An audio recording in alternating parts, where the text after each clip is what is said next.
Last video जो हमने बनाई थी connect Shopify with pknic.pk domains, इसमें मैंने आपको बताया था कि किस तरह आप pknic के ऊपर डोमेन के अंदर शॉपिफाई की कॉन्फ़िगरेशन कर सकते हैं और विदाउट होस्टिंग अपने शॉपिफाई स्टोर को pknic की जो डोमेन है कोई भी .com.pk है या .pk है उसके साथ कनेक्ट कर सकते हैं।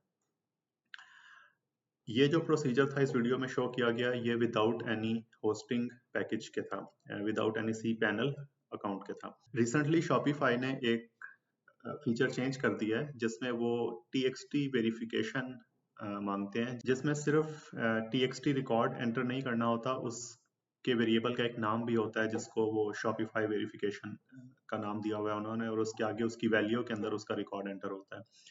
अब ये जो ऑप्शन है ये ना तो पुरानी वीडियो में शो किया गया था, और दूसरी बात यह है कि pknic की जो डोमेन्स हैं या जो उनका इंटरफेस है, जो उनका सिस्टम है डोमेन्स रजिस्ट्रार का, उसके अंदर ये ऑप्शन अवेलेबल नहीं है कि आप किसी वेरिएबल के नेम और उसकी आगे वैल्यू के अंदर txt रिकॉर्ड एंटर कर सकें। नॉर्मली जो स्टैंडर्ड डोमेन्स होती हैं .com की, .net की, वो जहाँ से भी आप रजिस्ट्रार से बुक करेंगे तो वहाँ पे इन डोमेन्स को विद वेरिएबल नेम एंटर करने का ऑप्शन होता है, लेकिन .pk के अंदर अभी ये नहीं है। pk के अंदर जस्ट आप प्लेन txt रिकॉर्ड एंटर कर सकते हैं विदाउट वेरिएबल नेम। इस चीज को डिस्कस करेंगे कि कैसे आप एक होस्टिंग अकाउंट यूज करते हुए अपनी .pk की डोमेन को कनेक्ट करेंगे शॉपिफाई के अकाउंट के साथ। सबसे पहले आप pknic के ऊपर जाएंगे और ये स्क्रीन पे जैसे आप देख रहे हैं कि लास्ट टाइम हमने ये किया था कि डायरेक्ट DNS रिकॉर्ड्स एंटर किए थे। ए रिकॉर्ड की IP हमने एंटर कर दी थी, सी नेम का सब डोमेन www हमने एंटर किया था, और सी नेम का होस्ट हमने एंटर किया था। अब ये देख रहे हैं कि यहाँ पे TXT रिकॉर्ड डालने की ऑप्शन है, लेकिन ये जस्ट सिंगल फील्ड है, इसके अंदर हम वेरिएबल का नेम अलग और उसकी वैल्यू अलग एंटर नहीं कर सकते। तो ये वाला जो तरीकाकार है ये अब हम यूज नहीं करेंगे, हम एक होस्टिंग अकाउंट को यूज करते हुए अपनी डोमेन को शॉपिफाई के साथ लिंक करेंगे। तो हमने इस चीज को यूज नहीं करना, हम सिंपल अपने डोमेन को ओपन करेंगे और इसके अंदर सी नेम और ए रिकॉर्ड्स वगैरह की जो वैल्यू है वो एंटर नहीं करेंगे, just simple name servers enter करेंगे उस होस्टिंग कंपनी के जहां से भी आपने होस्टिंग का पैकेज खरीदा है। आप कोई भी बेसिक सबसे छोटा पैकेज कोई भी खरीद सकते हैं किसी भी कंपनी से। hostelink.com की वेबसाइट पे जाकर भी आप देख सकते हैं, मिनिमम पैकेज आप ले सकते हैं इस पर्पस के लिए, क्योंकि मोस्टली ये पैकेज आपकी राउटिंग के लिए यूज हो रहा होगा। नेम सर्वर्स के अंदर आप अपने उस होस्टिंग कंपनी के प्रोवाइडेड नेम सर्वर्स एंटर कर देंगे और इसको सेव कर देंगे। pknic के अकाउंट के ऊपर आपका इतना ही काम है। इसके बाद अब आपने जहां से भी होस्टिंग का अकाउंट खरीदा है वो आपको एक cPanel की एक्सेस देंगे। cPanel का अपना अकाउंट आप लॉगिन कर लेंगे और इसके अंदर आप ऊपर सर्च बार में जाएंगे और यहाँ पे आप लिखेंगे DNS एडिटर लिखेंगे तो यहाँ पे, या जोन एडिटर लिख लें, आपके सामने एक जोन एडिटर का ऑप्शन आ जाएगा, आप जोन एडिटर में चले जाएंगे। जोन एडिटर में जाने के बाद अब आपके सामने ये कंप्लीट DNS ऐड करने का सिस्टम मौजूद होता है cPanel के अंदर। यहाँ से आप कंप्लीट किसी भी रिक्वायरमेंट की बेस पे आप अपने DNS रिकॉर्ड चेंज कर सकते हैं। आप इसमें मैनेज में जाएंगे, जिस टाइम आप मैनेज में ये अपना रिकॉर्ड्स ओपन करते हैं तो करंटली आपके जितने भी रिकॉर्ड्स एडिड हैं वो यहाँ पे आपको शो हो जाएंगे। यहाँ पे हम अब अपनी जो रिकॉर्ड्स हैं वो ऐड करना चाहते हैं। हमें शॉपिफाई कुछ इस तरह से रिकॉर्ड्स प्रोवाइड करता है। जो रिक्वायर्ड IP शॉपिफाई अपनी डलवाना चाह रहा है वो है 23.227.38.65। ये आपने as an A record enter करनी होती है, फिर उसके बाद आपने सी नेम रिकॉर्ड एंटर करना होता है www वेरिएबल नेम के लिए, और उसके अंदर आपने shops.myshopify.com एंटर करना होता है।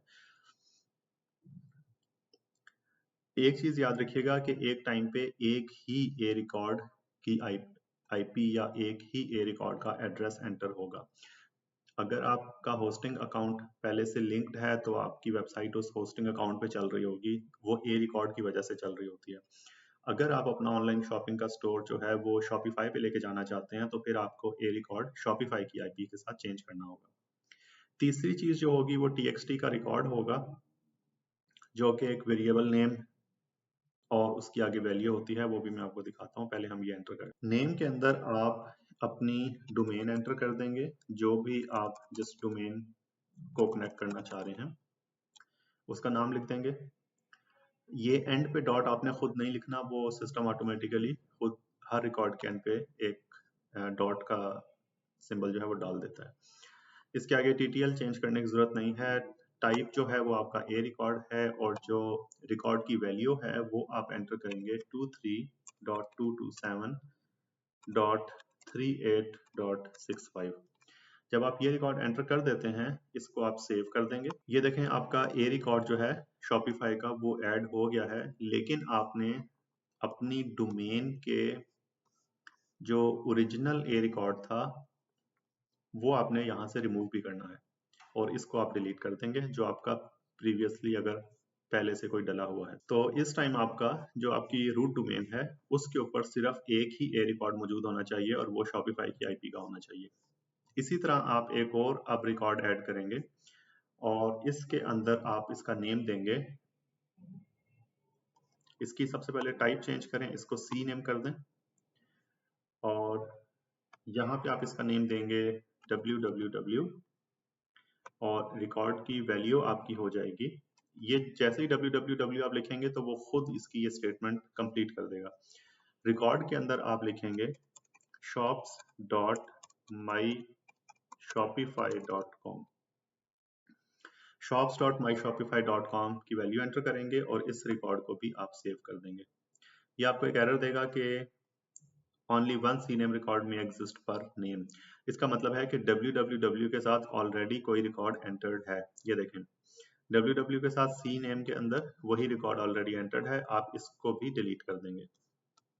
आप इसको कैंसिल करें पहले और जो पहले से www का रिकॉर्ड डला हुआ है उसको आप डिलीट कर दें।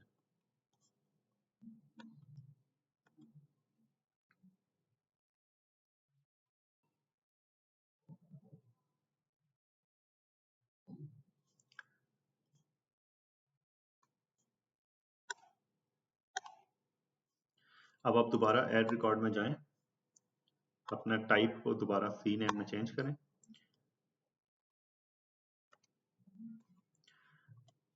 वैलिड जोन नेम के अंदर आप लिखेंगे www।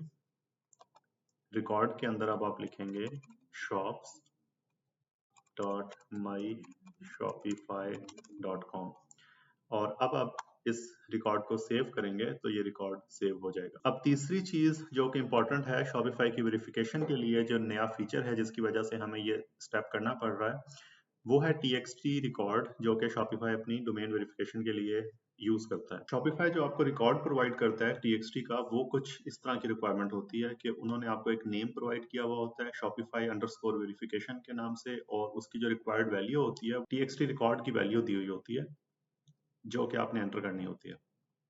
ये अब हम एंटर करके देखते हैं। आप एक न्यू ऐड रिकॉर्ड करेंगे, इसकी जो टाइप है इसको आप चेंज कर देंगे txt में। वैलिड जोन नेम में आप लिखेंगे शॉपिफाई अंडरस्कोर वेरिफिकेशन, ठीक है, शॉपिफाई अंडरस्कोर वेरिफिकेशन। और आगे जब आप उस टेक्स्ट फील्ड को छोड़ेंगे तो उसमें खुद ही वो आगे कंप्लीट रिकॉर्ड कर देगा, और जो टेक्स्ट का रिकॉर्ड है उसके अंदर आप अपनी प्रोवाइडेड वैल्यू जो है वो पेस्ट करके इसको सेव कर देंगे। हमने ए रिकॉर्ड भी ऐड कर लिया, प्रीवियस ए रिकॉर्ड उसका डिलीट कर दिया, और हमने सी नेम रिकॉर्ड ऐड कर दिया www का, और प्रीवियस जो था www का रिकॉर्ड एडिट वो भी हमने रिमूव कर दिया, और तीसरा जो वेरिफिकेशन के लिए txt का रिकॉर्ड था वो हमने ऐड कर दिया।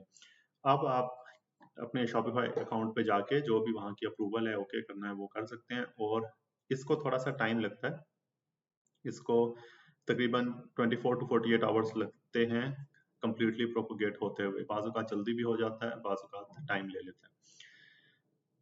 .pk के डोमेन के केसेस में थोड़ा सा टाइम ज़्यादा होता है, लेकिन ये विद इन 48 आवर्स ये चीज़ कंप्लीट हो जाती है। इन स्टेप्स के बाद आपकी जो शॉपिफाई का अकाउंट है वो लिंक हो जाएगा और आपका स्टोर जो होगा वो आपकी डोमेन के ऊपर एक्टिव हो जाएगा और आपकी वेरिफिकेशन भी कंप्लीट हो जाएगी।